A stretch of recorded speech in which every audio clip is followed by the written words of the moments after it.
उस दिन घर पर सिर्फ मैं और मेरे ससुर जी ही थे। मैं नहाने के लिए बाथरूम में गई। नहाते हुए अचानक पानी आना बंद हो गया। मेरे पूरे बदन पर साबुन लगा हुआ था। अचानक पानी आना बंद हो गया होने की वजह से मुझे परेशानी होने लगी और घर पर ससुर जी के अलावा कोई नहीं था। मम्मी जी भी मंदिर गई हुई थी। मेरे पति और देवर जी अपने ऑफिस गए हुए थे।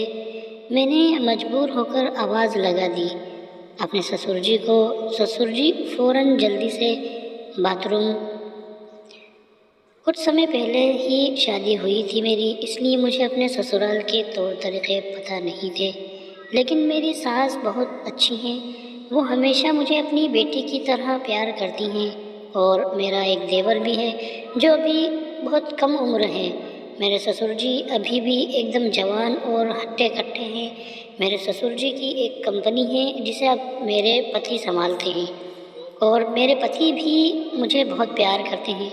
वो ज़्यादातर अपने काम के सिलसिले से बाहर ज़्यादा रहते हैं, इसी वजह से वो घर पर कम ही टाइम दे पाते हैं।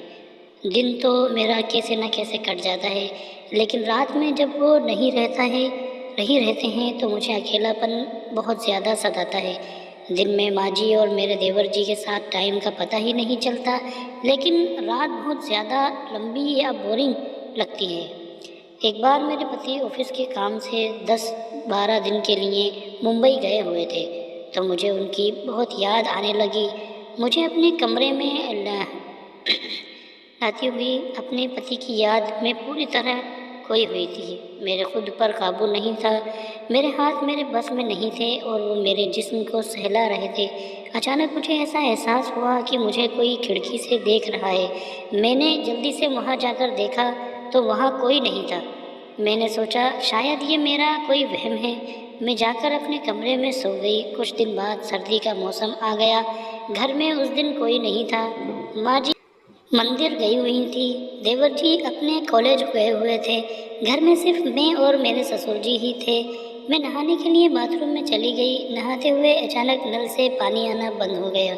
मेरे पूरे बदन पर साबुन लगा हुआ था। मैंने ज़ोर से अपने ससुर जी को आवाज़ लगाई। ससुर जी जल्दी से वहाँ आ गए और मैंने उनसे कहा कि अंदर पानी नहीं आ रहा है। तो उन्होंने बोला कि हाँ बहू, मैं तुम्हें बताना भूल गया कि अंदर वाले बाथरूम में अभी पानी नहीं आ रहा है। मैं तुम्हें बाहर से बाल्टी में पानी लाकर देता हूँ। ससुर जी बाल्टी में पानी लेकर आए और उन्होंने बिना आवाज़ लगाए अचानक ही दरवाज़ा खोल दिया। मेरे जिस्म पर साबुन लगा हुआ था, इसलिए मैं टॉवल भी नहीं ले पाई। मैं बिल्कुल जैसे अपने होश खो बैठी थी।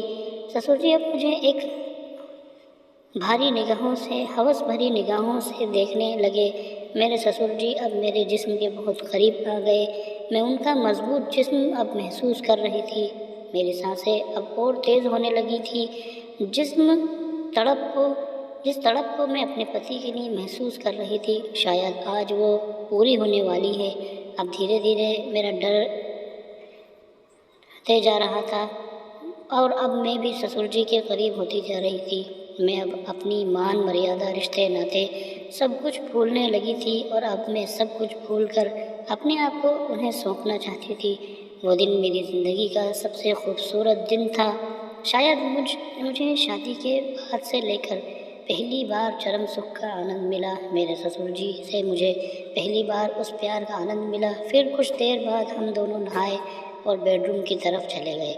वहाँ हम दोनों ने फिर से वही सब किया, लेकिन अचानक से घर के दरवाजे की घंटी बजी और हम दोनों अलग हो गए। ससुर जी बाहर चले गए। दरवाजे पर माँ जी थी। उसके बाद जब भी हम दोनों को मौका मिलता, हम दोनों खूब प्यार करते। कहानी का अगला भाग देखने के लिए हमारे साथ बने रहें। और चैनल को सब्सक्राइब करें। कहानी अच्छी लगी हो तो अपने दोस्तों के साथ शेयर ज़रूर करें। धन्यवाद।